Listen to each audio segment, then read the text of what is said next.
Diyos, maray na hapon po sa Indugabos. Ako po si Herbie Aguas. Yung iba po dito, nakikita siguro lang ako sa social media. Ako po ay taga Albay, sa Santo Domingo, sa First District po ng Albay. Pero sabi ko nga, ang akala ng iba, ako ay isang mayor at ngayon regional director. Before I became the person that you're seeing now, ako po ay dumaan din sa pagkabata.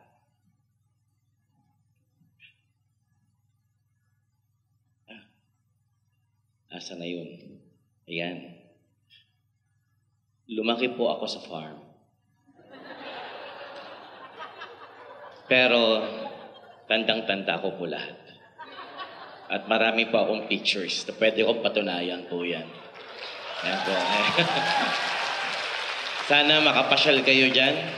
Yan po ang aking playground, yung Aguas Farm. Makikita niyo po yung mga alaga ko doon. I have ostrich, I have peacock, I have crocodile, and I have snakes. Pwede niyo siyang hawakan, yung aking snake. Ang pangalan ng aking snake ay Bessie. Kasi sanay ako sa mga kaibigang ahas. Yun po. Ayan. Nung naging mayor po ako, my very first executive order was to make Sarumbanggi as a festival. Sino po yung hindi nakakaalam ng Sarumbanggi na taga Bicol, di ba? Sarumbanggi was composed by Potenciano Gregorio, a native of Santo Domingo. Taga doon siya sa amin, doon lumaki, at yung Sarumbanggi, kinanta po siya sa New York. At nanalo po siya doon sa World Music Festival. Kaya nung naging mayor po ako, sabi ko, bakit di natin gawing festival at ma-celebrate ang kantang to? Kaya sabi ko nga, di pa naman ako director na tourism. Yung aking linkage po, talagang nasa tourism. Kami lang po ang may festival na sa gabi sineselebrate. And ironic to that, ang aking lugar po, before we became Santo Domingo, ang name ng lugar po namin is Libog. Pag in-spelling mo, L-I-B-O-G, yun na yun. Kasi kung yun po ang pangalan namin, baka hindi Sarumbanggi Festival kami, baka Libog Festival po. Can you imagine the activities for that? Yeah. Ayan. Ito ang aking paboritong quote ngayon. Huwag mag-alala. Buhay ay di karera. Dahan-dahan lang buhay di karera. Bini. Ayan po. Naniniwala po ako na ang buhay po ay hindi karera.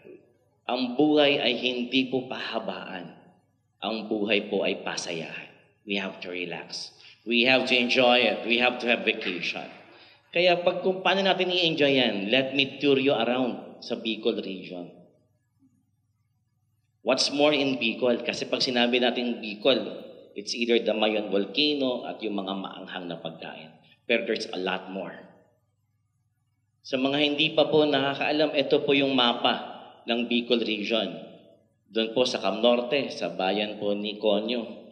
Doon po sa Cam Sur, nandiyan po yung Albay, yung Catanduanes, yung Sorsogon, yung Masbate. Ito po yung aking mga quotes.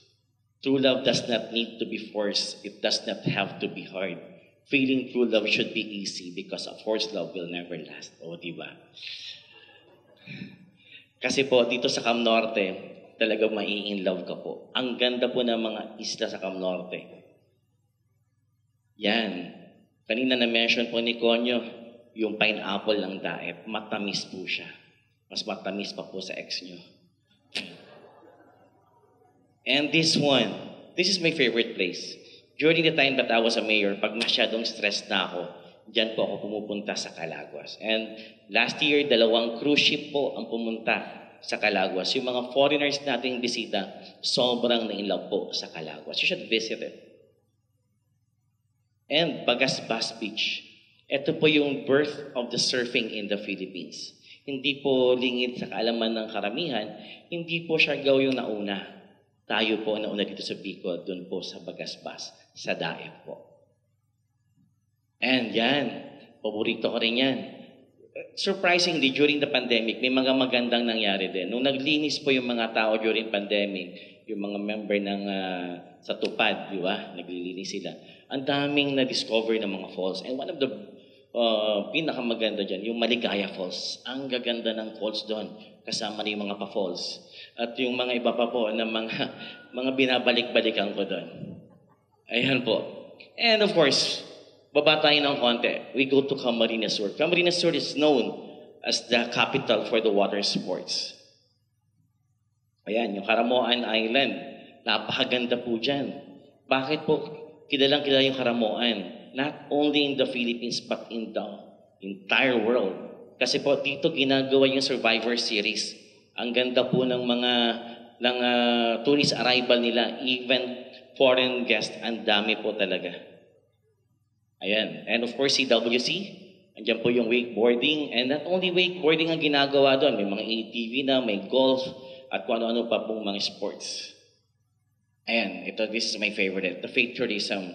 Ang Kamsur po is laging number 1 when it comes to tourist arrival because of the faith tourism. I'm also a devotee of Ina, ni Inang Peña Francia. Kaya every September, nandun po ako. Ayan. And ito yung si Ruma. Siguro kung napanood nyo sa Netflix po, yung What If ni Alessandra De Rossi and J.M. Domingo. Dito po yung Chinook sa si Ruma. Ang ganda po niyan. Talagang sabi ko nga, pag dinala mo doon, mapapasagot mo. Pag hindi, itok lang muna duman sa... Ayan. And this one, Catanduanes. Kanina pala yung mga hashtag di ko nasabi. Si Cam Norte, Go Cam Norte, where the exciting begins. Yung Cam Sur naman, Cam South, Cam Sur. Catanduanes naman po, yung hashtag niya is Happy Island. Talaga pong magiging happy ka dyan. This is Binurong Point. This is like Batanes of Bicol region. Saka yung Catanduanes po, sa buong Pilipinas po, yan po ang capital po ng Abaca. Kaya ang dami niya pong pinoproduce ng mga Abaca products. Yan po, mga tsinelas, ang iba ginagawang barong. Di ko pa kung, sabi ko nga doon sa mga gumagawa, na-try niya na bang gumawa ng tong made of Abaca? Baka daw Makati. Ayun. Ayan, yung mga pagkain po sa Catanduanes, latik and cara beef. If Sorsogon has seafoods, sila po yung kalabaw. Yan po ang kanilang specialty. Ayan, o di ba? Surfer din ako. Meron din pong surfing area po ang Catanduanes. It's the Puraran in Baras. Napakaganda po. The majestic waves. That's the first time I tried surfing. Mayor pa ako noon, sumubok ako. Talagang ilang beses po akong nahulog. Nahulog ako sa mga maling tao. Pero sabi ko nga, every time I fall, I learn. And I enjoy ko naman. Ayan. Ayan, Palumbanes Island is like also the Calaguas. Ang dami rin pong mga tourists na pumupunta dyan. Binibisita rin po ng mga cruise ship coming from other countries. And we go to Masbate, yung kapitbahay nyo dito. Yung Masbate po is the wild, wild west of the Philippines. Ayan, yung rodeo po. You should experience that. Nakakatuwa po yan kasi talaga yung mga tao doon, ang lifestyle ay para pong mga cowboy. And we were even, na-feature po tayo sa New York Times last year na talagang in Asia, tayo lang may ganito pong festival, yung rodeo. And saka meron sila yung kakanin nila, yung carmelado, made of milk yan ng cow. And this is a very rare falls in Masbate, the Katandayagan Falls. Karamihan ng waterfalls, ang tubig niya bumabagsak sa river. This one, sa dagat siya bumabagsak. Kaya talagang kakaiba siya. I think in Asia, dalawa lang yung ganitong waterfalls. Ayan, ito yung isa sa paborito ko. Yung Manta. I'm a diver. I've been diving for 10 years. And my first dive in Manta Bowl, talagang sobrang swerte ko. 3 ganyan ang nakita ko. Para silang mga anghel na bumaba sa dagat. Talagang they're really beautiful. And of course, dito tayo sa Sorsogon. The beautiful Sorsogon. Yung hashtag pala ng Masbate po, Masbet ko, Masbate. Sorsogon is the hashtag is beautiful Sorsogon. And this one is in Bulusan. Ang Bulusan po, one of the top destination dito po sa Pilipinas, hindi lang po sa Bicol region. And of course, the whale shark. I'm so proud of the whale shark in Sorsogon. inaano tayo, lagi tayong we're being praised by the WWF because maganda po yung practice ng Sorsogon with our taking good care with the interaction with this gentle giant. And the Wag Lagoon, kung gusto nyo makakita ng mga sanctuary na magalaking isda, nandiyan po sa Wag Lagoon. At syempre, yung pili na talagang ginawa pang festival yan dito. Every time I go to Manila, kahit nung college ako, magpipili yung mga classmates ko. Herbie, dalan mo ako ng pili. Talagang masarap talaga daw po ang pili ng Sorsogon. Ayan. At syempre, yung mga seafoods nyo, yung baloko is my favorite. Kagabi nga nakatikim ako sa isang bar dito. Baloko pansit. Ang sarap. And the other month, last month, na-invite ako sa isang barangay dito sa Pamurayan. Meron silang festival, yung Tahong Festival. Ang sarap. Doon ako nakakita ng malaking tahong, maliit na tahong, masarap na tahong, maanghang na tahong. Ang sarap talaga ng tahong. Ayun po. And of course, syempre yung Albay. Sino naman ang makakamiss ng Mayon Volcano? Ang Mayon Volcano po ay nasa Albay. Wala po siya sa Naga. Kaya po, andito po siya. Talagang pagbaba mo pa lang po ng Bicol International Airport, talagang bubungad sa iyo ang kagandahan ng Mayon Volcano. Ayan, yung isa po para siyang Chocolate Hills, yung Kitwinan. And you can see the beautiful Mayon Volcano there. Ayan, yung festival ng Albay is Magayon Festival. Magayon means beautiful. Kaya yung mga event namin dyan talaga magagayon po talaga. Ayan, so this is one of the best activity. Ako po yan. Pumunta, kasama ko po yung mga guest natin from Manila. Inikot natin doon paakyat sa Black Lava. Pagbababa ka po doon, nag-ATV ka, pag nandun ka na sa taas ng, halos sa may gitna ng Mayon, mag-zipline ka going back. Ayan. Kaya kahit hindi mo na may babalik ang paborito niyong ex, huwag kang mag-alala. Dahil sa bawat pagbalik mo sa Albay, ay para kang naglalakad sa Mayon Volcano. Magbabalik sigla ang lava at ang sigla ng puso mo. Di ba? So this is the travelers natin. Kaya nga di ba sabi ko sa inyo, Camsur is number 1, Cam Norte, Albay, Sorsogon, Masbate. Pero Sorsogon you're number 1 declared by Airbnb last year. So talagang aangat pa yan na arrival nyo. Yeah. So this is also the shares of all the cities in the Bicol region. Of course, Naga City is number 1. Ayan po. Ito yung mga karatig bansa natin. Surprisingly, Sweden ang number 1. Ayan. Ito lang yung mga masasabi ko rin sa inyo. Kasi lahat naman tayo dito mga young.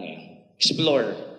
Ang daming pwedeng makita. Alam nyo, nung hindi pa ako nasa tourism, nung mayor pa ako, I have to go to Thailand, I have to go to Maldives, I have to go to Europe para ma-enjoy yung mga views. Nung naging director ako ng tourism, ang gaganda pala. Yeah, you just have to look around, explore things. Parang tadhana yan, minsan nasa harap mo na. Kailangan mo lang tingnan ng mabuti, di ba? And promote our own. We have to love our own. Alam nyo tayo dito sa Sorsogon, ang dami, may Coliseo kayo, may Bulusan kayo, may Santa Magdalena kayo. Ang daming maganda dito. Ipopromote natin yan kasi walang ibang magmamahal dyan. Tayo rin, di ba? And of course, love. What's there not to love? Ang aming slogan is Love the Philippines, di ba? So talagang lahat namin love. Love namin yung views, love namin yung pagkain. Lahat na po yan is love. Kaya sabi nga, what we have to do to love, we have to experience it, di ba?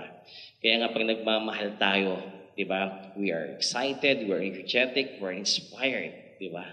Kaya lang minsan may nagtanong sa akin, paano kung hindi ka mahal ng mahal mo? Di ba? Sabi ko yan, kung masakit ang puso mo, ang gamot sa puso ay puso din, di ba?